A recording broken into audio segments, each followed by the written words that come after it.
আল্লাহর ঘরে অবস্থানের জন্য বলেছেন এবং আল্লাহ রাসূল সাল্লাল্লাহু আলাইহি ওয়াসাল্লামের গোটা জিন্দেগি যদি অ্যানালাইসিস করা হয়, সহি হাদিস যদি অ্যানালাইসিস করা হয়, সমস্ত হাদিসের সার নির্যাস সেটাই খুঁজে পাওয়া যায়। নবীজি যতদিন এই পৃথিবীতে বেঁচে ছিলেন, রমজানের শেষ 10 দিন মৃত্যু পর্যন্ত এতেকাফ করেছেন। সুবহানাল্লাহ।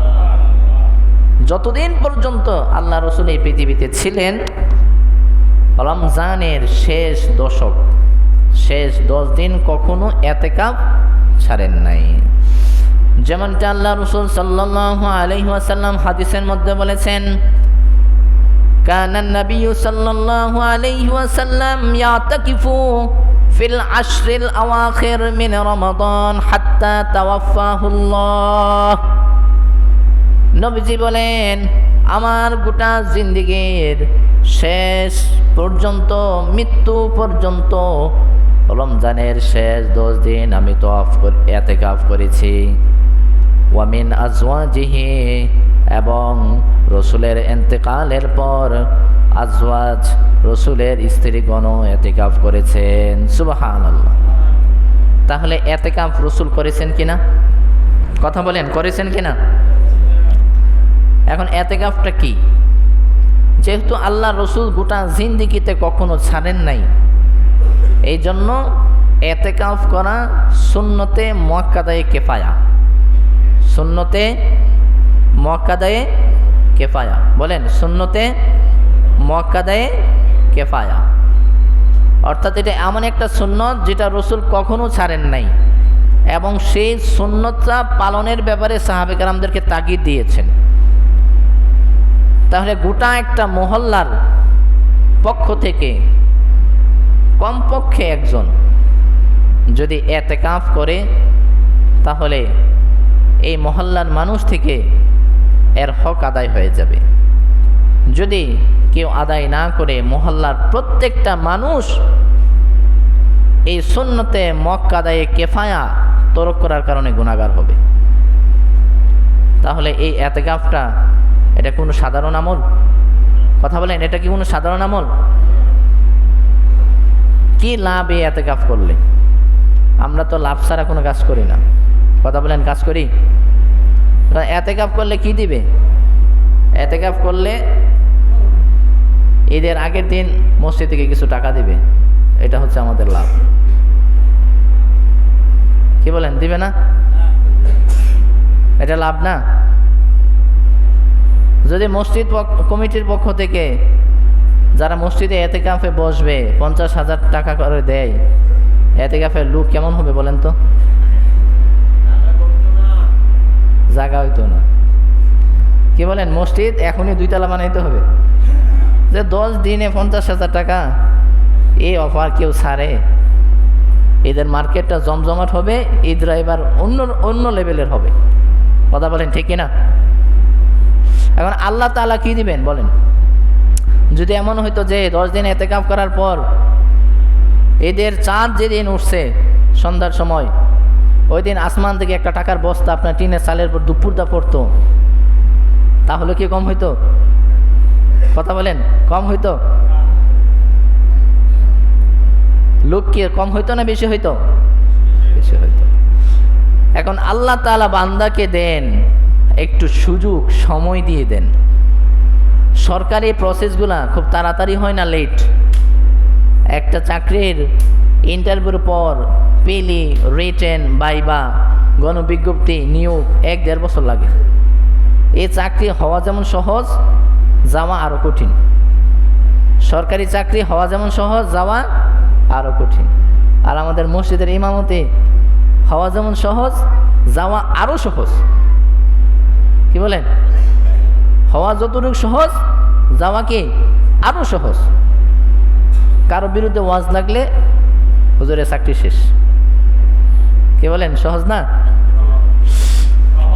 সহজ। সহজ জিনিস, যে জিনিস লড়ে সরে, এটা আবার পরেও না। সহজ জিনিস আবার যায়ও না, আবার কঠিন জিনিসও চলে যায়। যাই হোক, বুঝাইতে চাইলাম যে আল্লাহ রাব্বুল আলামিন আমাদেরকে এই ইতিকাফ করলে খালি হাতে ফেরত দেবেন না।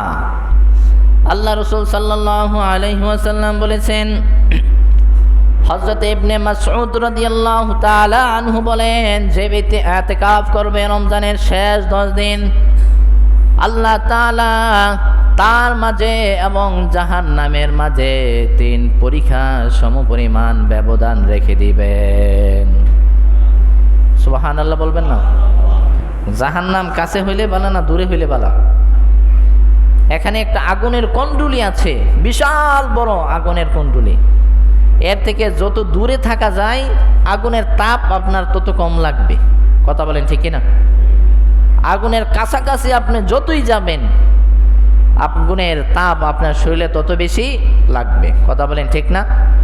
রাসূল বলেন যে ইতিকাফকারী যিনি রমজানের শেষ 10 দিন ইতিকাফ করবে, তার মাঝে আর জাহান্নামের মাঝে দূরত্ব হবে 3 পরীক্ষা।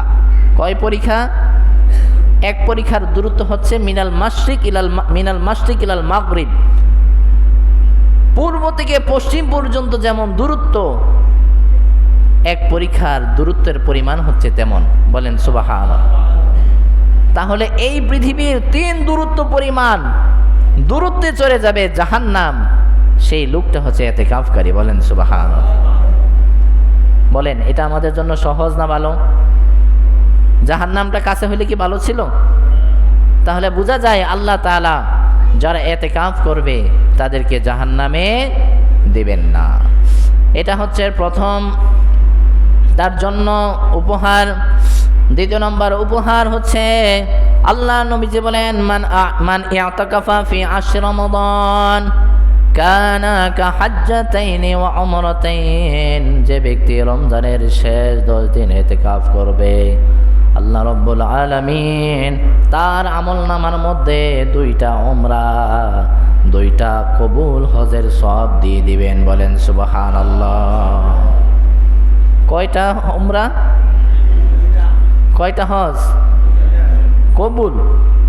এখন যে উমরায় যান 1-1.5 লাখ 2 লাখ টাকা একজনের খরচ হয়। এখানে ইদানিং আমাদের মুসল্লির অনেকে উমরাতে আসছেন। কথা বলেন ঠিক না? একজনে উমরাতে গেলে 2 লাখের কমে আসতে পারে? তাহলে 2টা উমরা 4 লাখ কমে, কি বলেন? 2টা হজ, একটা হজ কমে 7 লাখের কমে আসা যাবে? তাহলে 2টা হজ 14 লাখ, এদিক দিয়ে হচ্ছে 4 লাখ আর এদিক দিয়ে 14 লাখ, কত হয়েছে? তাহলে 18 লাখ টাকার সওয়াব আপনি রমজানের শেষ 10 দিন ইতিকাফ করে পাবেন। এই যে 2টা উমরা করলেন, হজ করলেন, কবুল হয়েছে গ্যারান্টি আছে? গ্যারান্টি নাই, কোনো কিছু নাই।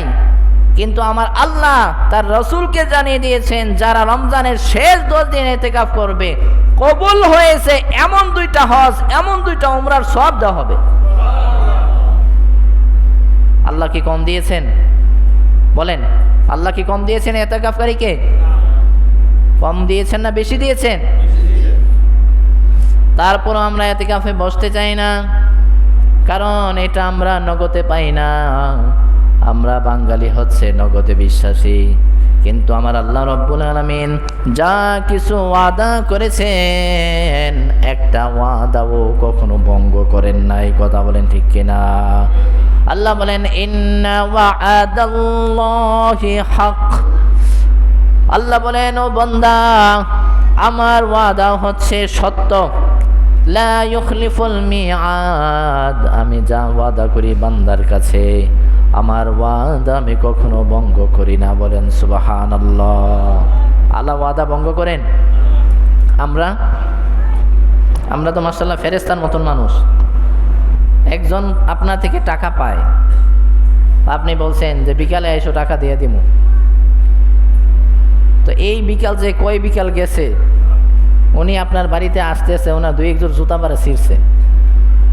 তো আপনিও চালাক মানুষ, আপনি তো বলছেন না যে আজকে বিকালে আইসো, আপনি বলছেন যে বিকালে আইসো টাকা দিয়ে দিব।